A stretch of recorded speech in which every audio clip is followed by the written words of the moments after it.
Scene क्या अब बोल फिर सीन क्या सीन है guys. Welcome back to our YouTube channel Deepak commerce classes.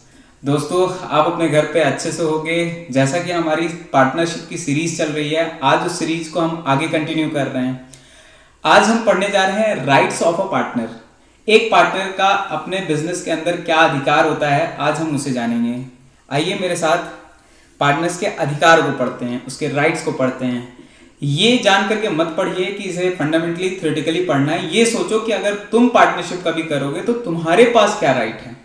तो दोस्तों पहला है, every partner has right to share profit और loss with other partners in the agreed ratio. हर पार्टनर के पास यह अधिकार होता है कि वो बिजनेस के प्रॉफिट और लॉस को शेयर करे, जो भी उसका पीएसआर रेशियो है, प्रॉफिट शेयरिंग रेशियो है, जो कि उसने एग्रीमेंट में लिखा है। दूसरा है इसके अंदर, every partner has right to take part in the conduct of business. यानी हर पार्टनर के पास ये राइट है कि वो बिजनेस के मैनेजमेंट में पार्ट ले सके और उसके कंडक्ट में, उसके अफेयर्स में इंटरफेयर कर सके। अब हम तीसरी बात करेंगे, every partner has right to be consulted in the matter related to partnership business. यानी हर पार्टनर के पास ये अधिकार होता है कि उससे हर कोई कंसल्ट करे। बिजनेस पार्टनरशिप बिजनेस से रिलेटेड जो भी मैटर हो वो हर एक दूसरे पार्टनर से कंसल्ट किया जाए। कोई भी डिसीजन लिया जाए तो हमेशा एक दूसरे को कॉन्फिडेंस में रखना है। अब हम बात करते हैं, every partner has right to inspect and have a copy of books of accounts. जिस भी पार्टनर को कभी कोई भी डाउट होता है तो वो जाकर के कोई भी बुक्स ऑफ अकाउंट्स को चेक कर सकता है, उसकी एक कॉपी अकाउंटेंट से ले सकता है। यानी अगर मैं किसी फर्म का पार्टनर हूं, मुझे लगता है कि कुछ अकाउंट्स पे गड़बड़ी हो रही है, तो मैं एक कॉपी मांग सकता हूं। समझ में आ रहा है। अब हम बात करते हैं, every partner has right to disallow the admission of a new partner. बहुत इंपॉर्टेंट कॉन्सेप्ट है। अगर सारे पार्टनर राजी नहीं हैं कि कोई नया पार्टनर उनके बिजनेस में आए, तब तक किसी भी पार्टनर का एडमिशन नहीं हो सकता। आगे चल करके ये आपको एक लॉ के तौर पे मैं पढ़ाऊंगा भी, लेकिन ये चीज समझना है कि जब तक सारे पार्टनर एग्री नहीं होते हैं तब तक किसी भी पार्टनर का एडमिशन नहीं हो सकता। अब यहां पे ध्यान से सुनना, every partner is the joint owner of the partnership property. जो भी पार्टनरशिप की प्रॉपर्टी है, जो भी एसेट्स होंगे, वो सारे पार्टनर्स उनके जॉइंट ओनर होंगे। अब हम बात करते हैं इसमें सेवेंथ और इंपॉर्टेंट राइट्स की। If a partner has given loan to the firm. अगर किसी पार्टनर ने लोन दिया है फर्म को, बिजनेस को लोन दिया है, ध्यान से सुनना, दो तरीके से पैसे यहां पे दे सकता है पार्टनर। एक तो कैपिटल बोल करके देगा। अगर कैपिटल बोल करके देता है तो ये मानना कि वो मालिक की हैसियत से पैसा दे रहा है, ओनर की हैसियत से पैसा दे रहा है। लेकिन अगर किसी पार्टनर ने लोन बोल के पैसा दिया तो समझ लो वो एडवांस दे रहा है और he has right to receive interest, और उसको ये अधिकार है कि जो लोन उसने दिया है उसका इंटरेस्ट उसको मिले, लेकिन एट एग्रीड रेट। कहता है किस रेट पे मिलना चाहिए? Agreed rate. अगर 10% लिखा है, 20% लिखा है, जो भी उनके पार्टनरशिप एग्रीमेंट में लिखा होगा उसके हिसाब से मिलेगा। लेकिन अगर if rate is interest is not agreed, अगर rate of interest on loan जो है वो अगर डिसाइडेड नहीं है, उस कंडीशन में दोस्तों हम लोग को 6% पर एनम देना ही देना पड़ेगा। बोलो मेरे साथ, कितना परसेंट देना है? 6% पर एनम। अगर कल को तुम अपने किसी पार्टनरशिप में लोन देते हो तो तुमको कितना अधिकार है लेने का? मिनिमम 6%। अगर कुछ नहीं लिखा तो, अगर तुमने सौदा तय कर दिया कि मुझे 10% चाहिए तो तुम्हें कितना मिलेगा? 10%। अब हम बात करते हैं कि नोट्स के लिए बच्चे प्रॉब्लम में ना हो तुम लोग। अगर तुम लोग को व्हाट्सएप पे चाहिए ये सारी नोट, तो ये दिया गया नंबर है, मैं एक बार बोल दे रहा हूं, नंबर लिख भी लो, 9305771673 या 7388410940। आप स्क्रीनशॉट ले सकते हो और इस नंबर पे मुझे व्हाट्सएप कर दीजिए, मैं आपको पीडीएफ इसकी सेंड कर दूंगा। अब हम बात करते हैं बच्चे इसके 8th पार्ट की। इसमें है, if a partner incurs expenses. अगर किसी पार्टनर ने कोई खर्च किया है और make payment on behalf of the firm, firm के बिहाफ पे कोई खर्चा किया है, कोई पेमेंट की है किसी पार्टी को, तो he has right to be indemnified by the firm, और उसके पास ये अधिकार है कि वो पैसा जो उसने पेमेंट किया है या खर्च किया है वो उसे बिजनेस से या फर्म से कंपनसेट हो। ऐसा तो थोड़ी ना कोई अपने जेब से थोड़ी ना पैसा देगा, आप बताओ। हाँ, आप बोलोगे सर हम अपने जेब से क्यों देने वाले हैं, वो तो फर्म का खर्चा है तो फर्म देगा। अब हाँ, every partner has a right to retire from the firm after giving a proper notice. याद रहे प्यारे बच्चों कि आपके पास ये अधिकार होता है, या जो भी पार्टनर है उसके पास अधिकार होता है, अगर उसको लगता है कि भाई अब रिटायरमेंट लेनी चाहिए तो ये प्रॉपर नोटिस देगा और उसके बाद उस फर्म से रिटायर हो जाएगा। ठीक है, अब हम बात करते हैं ड्यूटीज की। ये मैं अपने तरफ से आपको समझा रहा हूं कि ड्यूटीज भी होती हैं। ड्यूटीज का मतलब एक अंदर से दायित्व होता है हर एक पार्टनर का। क्या ड्यूटीज होनी चाहिए? जैसे it is to be bound to carry on the business of the firm diligently. मतलब क्या हुआ कि जो भी बिजनेस करना है वो लगन से करना है। अब पार्टनर का ये दायित्व होना चाहिए कि उनको अपना काम कैसे करना चाहिए, लगन से करना चाहिए। और every partner must be faithful to other partners. हर पार्टनर को एक दूसरे के अगेंस्ट फेथफुल होना चाहिए, और मतलब ऐसा है कि उनमें वफादारी होनी चाहिए एक दूसरे के प्रति, कोई चीटिंग की कोई टेंडेंसी नहीं होनी चाहिए।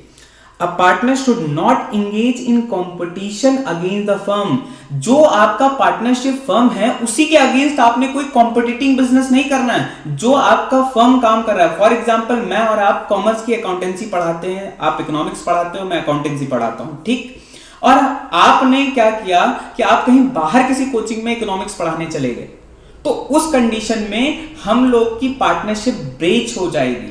और अगर आपको उस कॉम्पिटिटिंग बिजनेस से, ये कंपटीशन वाला बिजनेस हो जाएगा, तो आप जो भी प्रॉफिट वहां गेन करोगे वो मुझे कंपनसेट आपको करना पड़ेगा या हमारे फर्म को कंपनसेट करना पड़ेगा। बस यही चीज यहां पे लिखी है।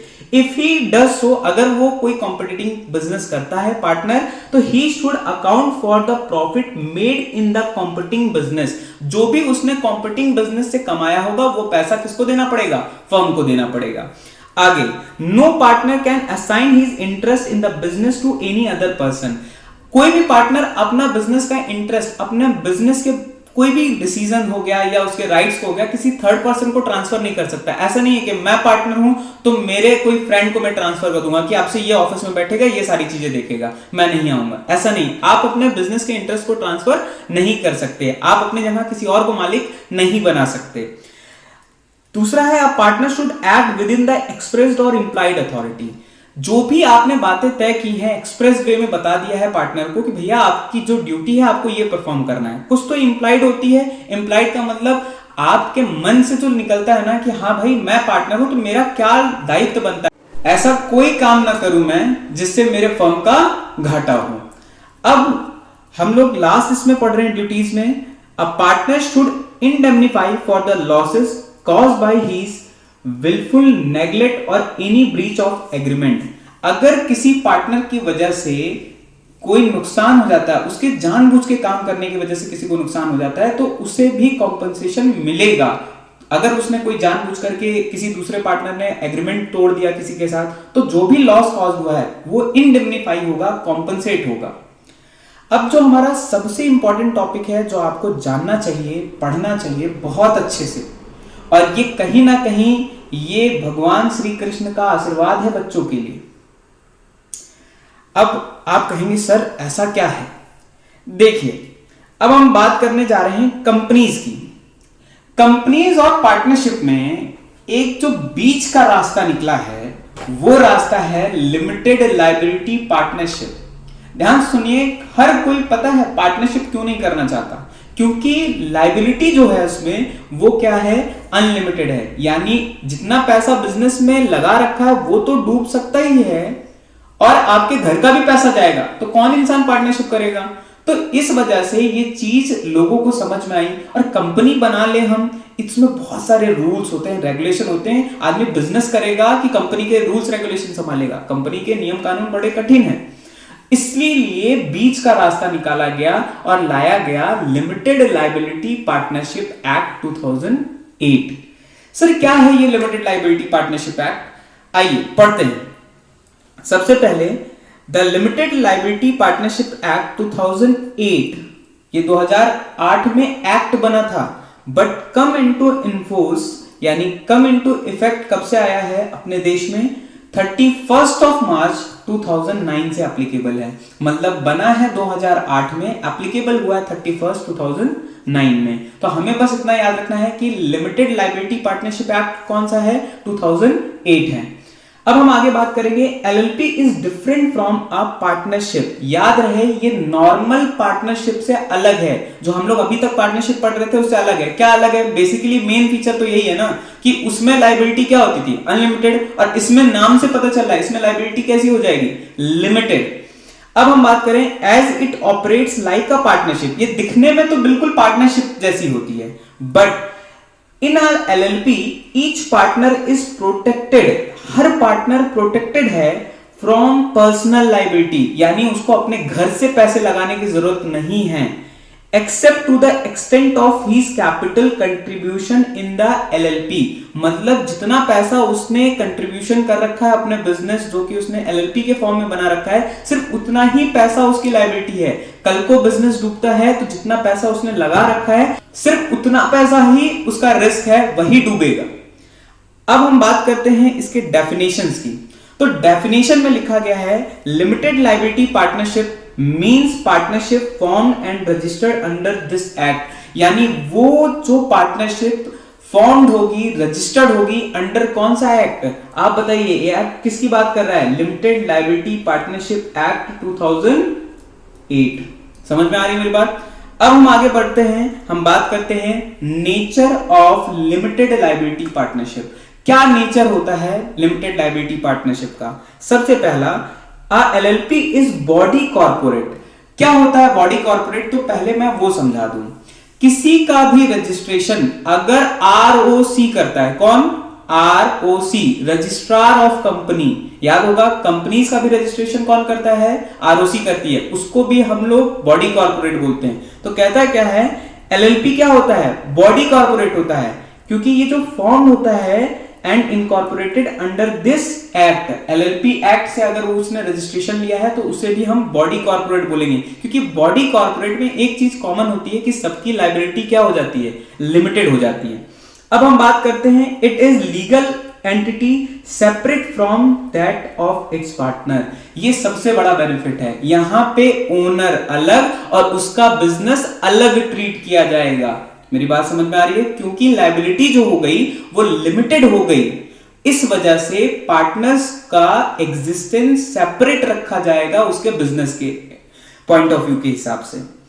अब हम बात करें, a LLP shall have perpetual succession. Perpetual succession आपने बिजनेस में पढ़ा होगा पिछले साल। परपेचुअल सक्सेशन का मतलब होता था, चाहे बिजनेस में कोई आए या कोई जाए, अपनी मर्जी से चाहे भगवान की मर्जी से, तो उसकी वजह से आपका बिजनेस डिस्टर्ब नहीं होना चाहिए, आपका बिजनेस रुकेगा नहीं।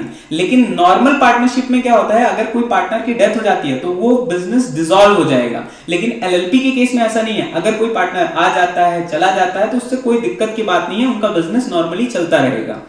अब हम बात करते हैं, any change in the partners of LLP shall not affect the existence, right or liabilities of the partner।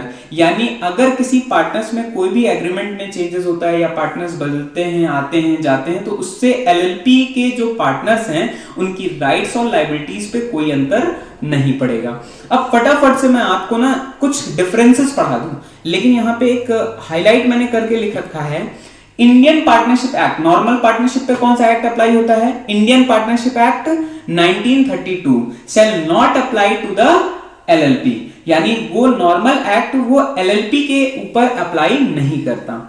अब बच्चे हम लोग जो नेक्स्ट स्टार्टिंग करने जा रहे हैं वो है distinction between ordinary partnership and the LLP. अब फटाफट जल्दी से मेरे साथ देख लीजिए डिस्टिंक्शन का पहला पॉइंट ऑफ व्यू।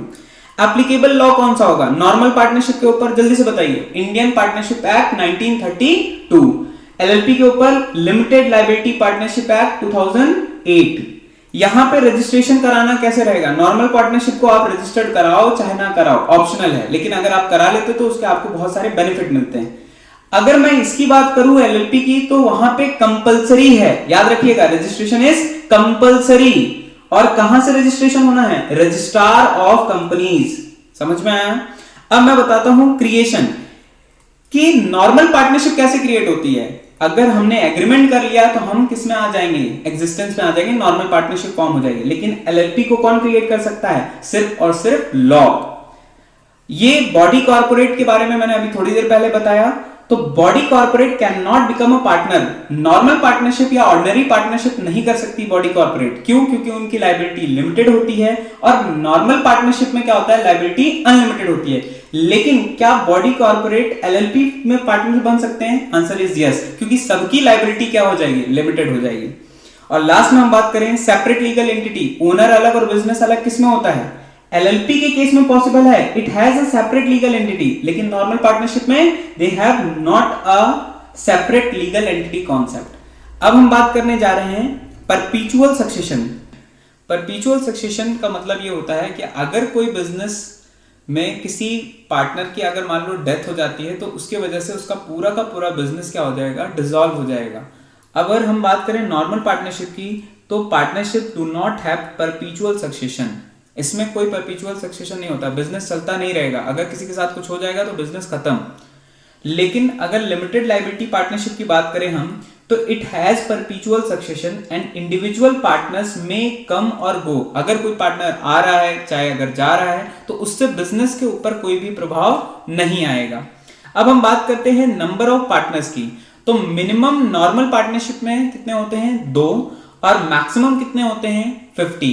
जल्दी से रिवाइज कर लो, मिनिमम कौन से एक्ट के हिसाब से? पार्टनरशिप एक्ट 1932 के हिसाब से। और मैक्सिमम किसके हिसाब से होता है? Maximum companies act 2013 section 464। फिर उसके बाद अगर हम बात करें तो मिनिमम लिमिटेड लायबिलिटी पार्टनरशिप में कितनी होती है? मिनिमम होता है 2। लेकिन यहां पे एक बहुत अच्छी चीज है, there is no maximum limit. कोई भी मैक्सिमम लिमिट नहीं है। किनके केस में? लिमिटेड लायबिलिटी पार्टनरशिप में। अब हम बात करें ओनरशिप ऑफ एसेट। अब firm can not own any asset, मतलब नॉर्मल पार्टनरशिप बिजनेस में हम फर्म के नाम पे कोई भी एसेट नहीं ले सकते। The partners own the asset of the firm, यानी यहां पे पार्टनर अपने नाम पर प्रॉपर्टी खरीद के, एसेट खरीद के फर्म में यूज करते हैं। But LLP has independent identity which can help them to own their asset. इसका मतलब यह हुआ कि एलएलपी के पास एक सेपरेट लीगल एंटिटी का कॉन्सेप्ट है, यानी वो और उसका बिजनेस दोनों अलग अलग है। इस वजह से वो कोई भी एसेट अपने नाम पे परचेस कर सकता है। अब हम बात करते हैं लायबिलिटी की। तो इनकी लायबिलिटी कैसी होती है? नॉर्मल पार्टनरशिप की अनलिमिटेड, और इसकी पार्टनरशिप की कैसी होती है? लिमिटेड लायबिलिटी की लिमिटेड। और कहां तक लिमिटेड रहती है? जितना पैसा उन्होंने अपने बिजनेस एलएलपी में लगाया होगा। सबसे प्यारा, इनके बिजनेस के नाम कैसे होते हैं? नॉर्मल पार्टनरशिप के लिए कोई रिस्ट्रिक्शन नहीं है। नॉर्मल पार्टनरशिप के लिए कोई रिस्ट्रिक्शन नहीं है कि आप कुछ भी नाम लिख सकते हो उसमें। बट अगर आपका एलएलपी है तो आपको अपने वर्ड के एंड में, सफिक्स में, यानी बाद में एलएलपी वर्ड लिखना पड़ेगा।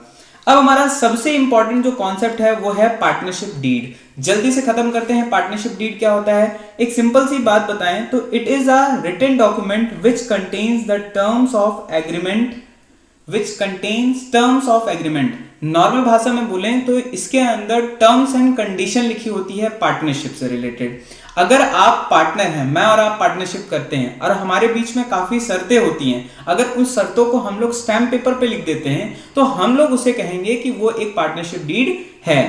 कहता क्या है? It also called as article of partnership. ये आर्टिकल ऑफ पार्टनरशिप के नाम से भी जाना जाता है। अगर आपसे कभी घुमा फिरा करके क्वेश्चन पूछेगा कि पार्टनरशिप डीड का दूसरा नाम क्या है, तो आप वहां पे लिख सकते हैं article of partnership.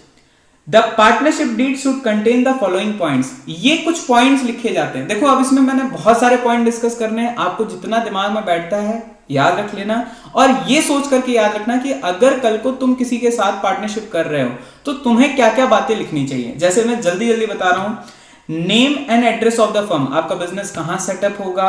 Name and address of the partner, partner का नेम क्या होगा, उनका एड्रेस क्या होगा। The type and nature of the business the firm purpose to do, क्या फर्म करना चाहती है, किस नेचर का बिजनेस वो संभालेंगे, कितना अमाउंट ऑफ कैपिटल कंट्रीब्यूट किया जाएगा हर पार्टनर के द्वारा, कितना amount of capital her partner invest करेगा उस पर्टिकुलर बिजनेस के अंदर। अब इंटरेस्ट ऑन कैपिटल कितना मिलेगा, अगर किसी पार्टनर ने पैसा लगा रखा है तो उन्हें कितना इंटरेस्ट ऑन कैपिटल मिलेगा फर्म से, ये भी लिखा होगा। ड्राइंग्स का मतलब कितना वो लोग अपने पर्सनल नीड के लिए बिजनेस से विड्रॉ कर सकते हैं, इसके बारे में लिखा होगा। और कितना उनसे उस ड्राइंग का इंटरेस्ट वगैरह अगर चार्ज किया जाएगा तो वो भी कहीं ना कहीं उसके अंदर मेंशन होगा। अब क्या प्रॉफिट शेयरिंग रेशियो रहेगा, किस रेशियो में आप अपने प्रॉफिट्स को बांटेंगे, ये भी कहीं ना कहीं आप पार्टनरशिप डीड में लिख लें तो अच्छा है। हम बात करते हैं सैलरी, अगर किसी पार्टनर को सैलरी मिलेगी तो वो भी कहीं ना कहीं आप पार्टनरशिप एग्रीमेंट में लिख लीजिए। अब हम बात करते हैं गुडविल, आप गुडविल का क्या ट्रीटमेंट करेंगे, आप अपनी वैल्यूएशन ऑफ गुडविल कैसे करेंगे at the time of admission, retirement, तो ये सारी चीजें आप जैसे जैसे अभी आगे चैप्टर्स में जाओगे तो गुडविल से रिलेटेड टॉपिक्स आपको पढ़ने को भी मिलेगा। Accounting period of the firm, आपका जो बिजनेस है उसका आपने अकाउंटिंग पीरियड कौन सा डिसाइड किया, आप 6 महीने में बुक्स ऑफ अकाउंट्स बनाना चाहते हो, एनुअली बनाना चाहते हो, 3 महीने में बैलेंस शीट वगैरह बनाना चाहते हो, कैसे काम करना चाहते हो ये आप डिसाइड करते हो और उसे कहीं ना कहीं पार्टनरशिप डीड में लिख लेते हैं। अब हम बात करते हैं कि methods of recording in a business कैसे होगी, कौन लोग अकाउंट्स को रिकॉर्ड करेंगे, कहां पे कैशियर वगैरह होंगे, ये सारी बातें जनरल इसके अंदर लिखी जाती हैं। ऑडिटिंग कौन करेगा, कब होगी, ये सारी चीजें। Date of commitment of partnership, किस दिन आपकी पार्टनरशिप फॉर्म हुई, और भी बहुत सारी चीजें हैं। ड्यूरेशन कितना रहेगा, कितने साल के लिए आप पार्टनरशिप करने वाले हो, आप कौन सी बैंक में अपना बैंक अकाउंट खोलोगे, फर्म के नाम पे खोलोगे या पार्टनर्स के नाम पे खोलोगे, कौन लोग चेक वगैरह पे सिग्नेचर कर सकते हैं, ये भी सारी बातें इसके अंदर लिख दी जाती है ताकि कल को कोई कंफ्यूजन ना अराइज हो। आगे हम बात करें रूल्स रिगार्डिंग एडमिशन, अगर किसी पार्टनर को आना है, किसी पार्टनर का रिटायरमेंट वगैरह होना है तो उसको क्या क्या चीज दी जाएगी या क्या चीज ली जाएगी, ये सारी बातें पहले से लिख दी जाती हैं। और सेटलमेंट ऑफ डिस्प्यूट, अगर कल को कोई झगड़ा लड़ाई कुछ भी हो जाता है तो उसका सेटलमेंट कैसे किया जाएगा।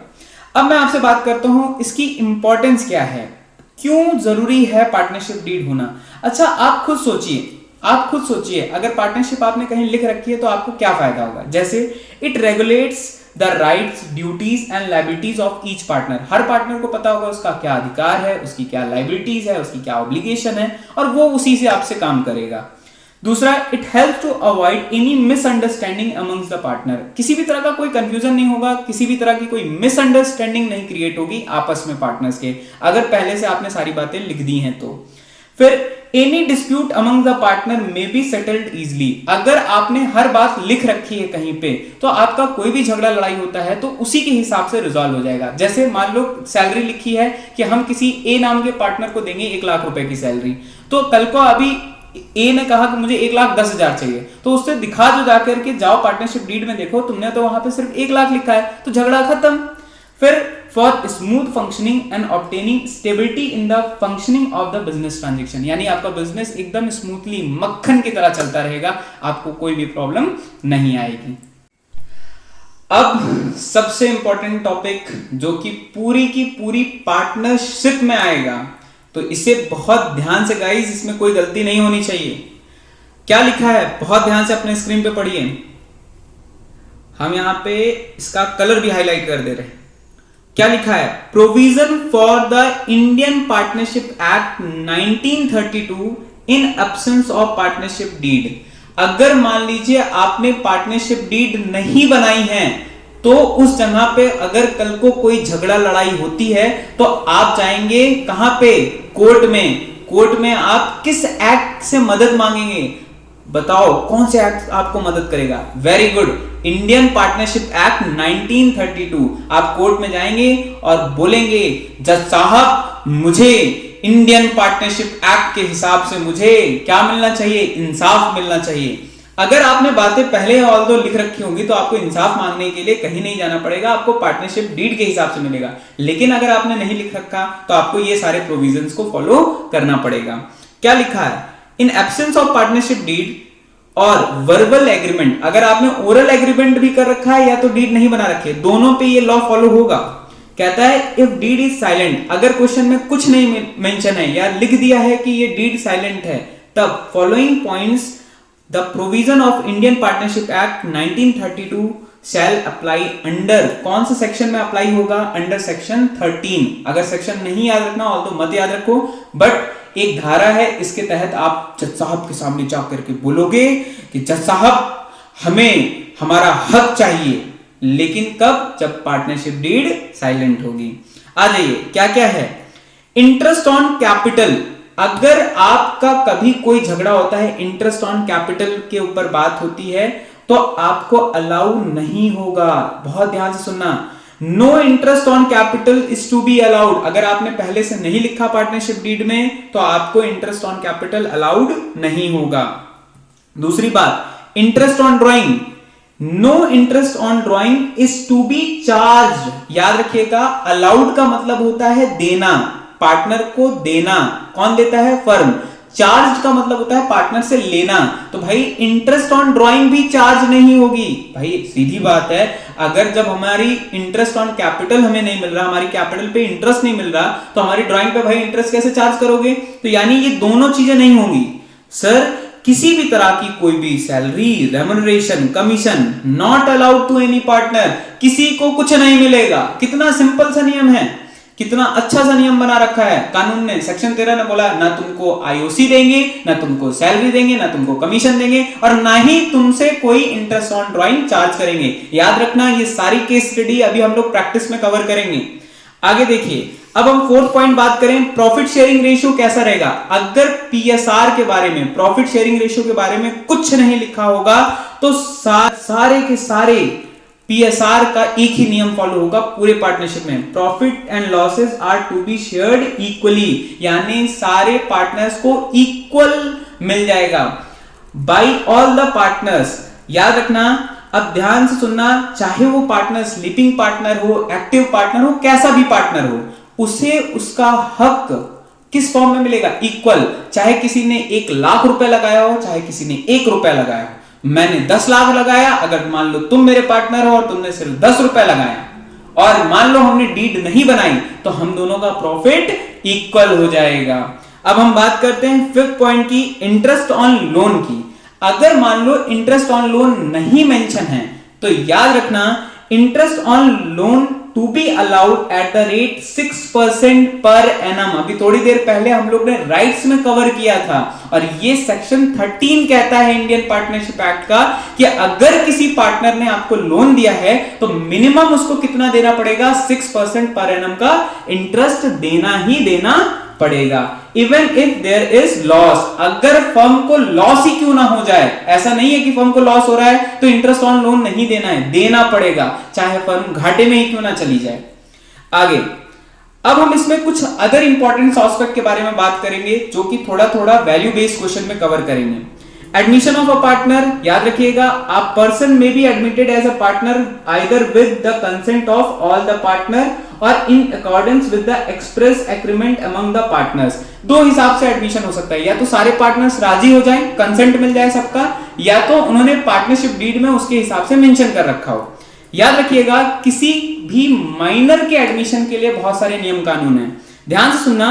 अब माइनर के बारे में डाउट भी आएगा, आप बोलेंगे सर माइनर तो कॉन्ट्रैक्ट कर ही नहीं सकता था, आपने थोड़ी देर पहले बताया था, या पिछली क्लास में आपने हमें बताया था।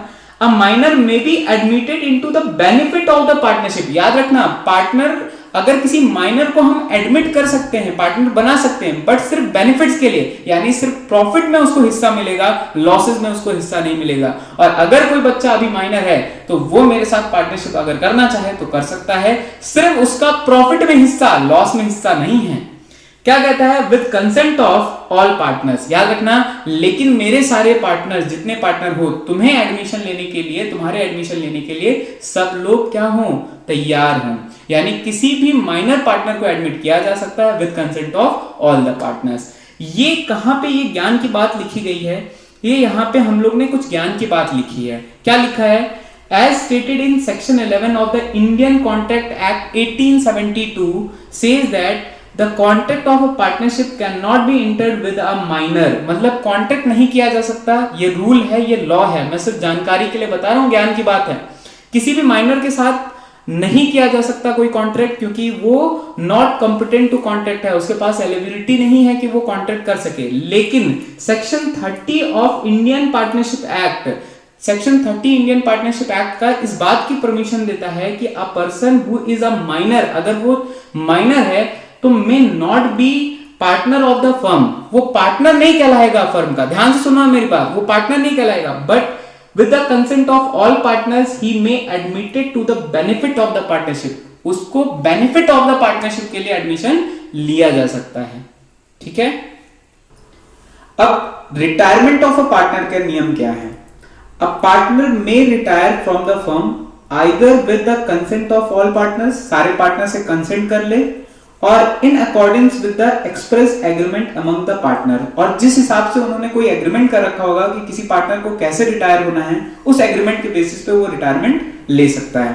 अब हम बात करते हैं डिसोल्यूशन की। डिसोल्यूशन का मतलब क्या है कि फर्म कब खत्म हो जाएगी, मतलब पूरा बिजनेस कैसे क्लोज हो जाएगा। अनलेस अदरवाइज, कहता है unless otherwise agreed by the partners, चाहे तो पार्टनर्स आपस में तय कर ले कि भाई अब हमें बिजनेस को बंद करना है, या फर्म में dissolve on the death of partner, अगर किसी पार्टनर की डेथ हो जाती है तो भी फर्म क्या हो जाएगी, डिसॉल्व हो जाएगी, समाप्त हो जाएगी। अब हम बात करते हैं रजिस्ट्रेशन की, बहुत ध्यान से सुनना, नॉर्मल पार्टनरशिप की रजिस्ट्रेशन की बात कर रहा हूं। Registration of the firm is optional, optional का मतलब यह है अब पार्टनर्स के हाथ में है, वो जा करके उसका रजिस्ट्रेशन करा सकते हैं या नहीं भी करा सकते हैं, बट नो कंपल्सरी, कोई कंपल्सन नहीं है किसी पार्टनर के ऊपर कि उनको अपना पार्टनरशिप फॉर्म रजिस्टर्ड कराना ही कराना है। रजिस्ट्रेशन कैन बी अफेक्ट और ऑन और आफ्टर द फॉर्मेशन, कहीं ना कहीं आपका अगर रजिस्ट्रेशन हो जाता है तो आपको फ्यूचर में उसके बेनिफिट्स मिलेंगे। अब duty to pay personal profit क्या है? Even every partner must pay to the firm the personal profit earned by him from the transaction of the firm. ध्यान से सुनना, ये बहुत इंपॉर्टेंट है। अगर किसी फर्म के ट्रांजेक्शन से, यानी पार्टनरशिप के बिजनेस के ट्रांजेक्शन से किसी पार्टनर को कोई पर्सनल प्रॉफिट हुआ है, कोई पर्सनल प्रॉफिट हुआ है उसको बिजनेस की वजह से, तो उस प्रॉफिट को उसे किसे देना पड़ेगा? फर्म को देना पड़ेगा। या from use of the firms property, अगर फर्म की प्रॉपर्टी को यूज करके भी उसको कोई पर्सनल प्रॉफिट हो रहा है तो वो प्रॉफिट भी किसको देना पड़ेगा? फर्म को देना पड़ेगा। फॉर एग्जांपल, फर्म के पास कोई हाउस है, उस हाउस को उसने कुछ दिन के लिए किराए पे उठा दिया, तो वो जो किराए से उसकी इनकम आई है वो उसकी पर्सनल इनकम बनी, लेकिन वो पर्सनल इनकम उसको अपने पास नहीं रखनी है, वो उसको किसको देना पड़ेगा? फर्म को देना पड़ेगा। तो वही लिखा है with use of firms property और फॉर्म कंपटीटिंग बिजनेस, या उसने कोई कंपटीटिंग बिजनेस भी किया है तो भी ये उसकी रिस्पॉन्सिबिलिटी है। और ये सेक्शन 16 में भी लिखा है, कानून में भी लिखा है कि उसे उस पर्सनल प्रॉफिट को किसको देना पड़ेगा? फर्म को देना पड़ेगा। अब हम बात करते हैं नेचर ऑफ लायबिलिटी कैसी होती है, तो सबको पता है उनकी लायबिलिटी किस नेचर की होती है? अनलिमिटेड नेचर की होती है। अब आप सोचेंगे सर कि क्या सिर्फ थ्योरी पढ़ाएंगे, प्रैक्टिकल नहीं पढ़ाएंगे? बच्चे, इसके बाद हम ढेर सारे इसके ऊपर प्रैक्टिस सीट सॉल्व करने वाले हैं, बट वो अगली क्लास में करेंगे। उससे पहले मैं आप सारे बच्चे से एक रिक्वेस्ट कर रहा हूं, आप इस वीडियोस को देख रहे हैं, इसको नोट भी करिए, रजिस्टर कहीं मेंटेन करके रखिए। बहुत सारे बच्चों का मेरे पास मैसेज आ रहा है, सर हम कौन से बुक लें? बेटा, मैं किसी बुक को रिकमेंड नहीं कर रहा हूं, आपके स्कूल में जो भी रिकमेंडेशन करते हैं बुक, उस बुक से आप सॉल्व कर लो, कोई दिक्कत नहीं है। आप एनसीईआरटी प्रेफर करो, डीके गोयल करो, टीएस ग्रेवाल करो, कुछ भी करो, XYZ, मैं किसी के लिए रिकमेंडेशन नहीं कर रहा। सारी बुक्स अच्छी हैं, आप किसी से भी उठा के पढ़ लो, कोई दिक्कत नहीं है। ऑल्दो मेरी प्रैक्टिस शीट में आपको सारी की सारी बुक्स के कवरेज भी मिल जाएंगे, सीबीएसई बोर्ड का क्वेश्चन, आईएससी बोर्ड का क्वेश्चन, ढेर सारे क्वेश्चन प्रैक्टिस शीट मिल जाएगी। एक्सपेक्टेड पेपर होगा, एमसीक्यू होगा, सारा हम लोग क्लास में सॉल्व करेंगे। अकाउंट्स में अच्छे मार्क्स ला सकते हैं सिर्फ और सिर्फ प्रैक्टिस करके। तो अब हम मिलते हैं अपनी अगली क्लास में, जिसमें हम लोग प्रैक्टिस शीट कवर करेंगे। दोस्तों, तब तक के लिए टाटा बाय बाय। और आप सभी से मेरी यही विश रहेगी कि आप अच्छे से पढ़ें, मन लगा के पढ़ें। इस बार आपको बोर्ड में 100 आउट ऑफ 100 लेके आना है, और आपकी माँ बाप की जो भी इच्छा है कि हमारा बच्चा बहुत अच्छा नंबर लेके आए अपने क्लास 12th में, तो ये इच्छा उनकी आपको पूरी करनी है। बताओ, आप सारे बच्चे मुझे ये प्रॉमिस करो। और जाने से पहले अगर अभी तक चैनल सब्सक्राइब नहीं किया है तो प्लीज इसे लाइक और सब्सक्राइब करो, और अपने सारे दोस्तों के साथ शेयर करो। Tata bye bye.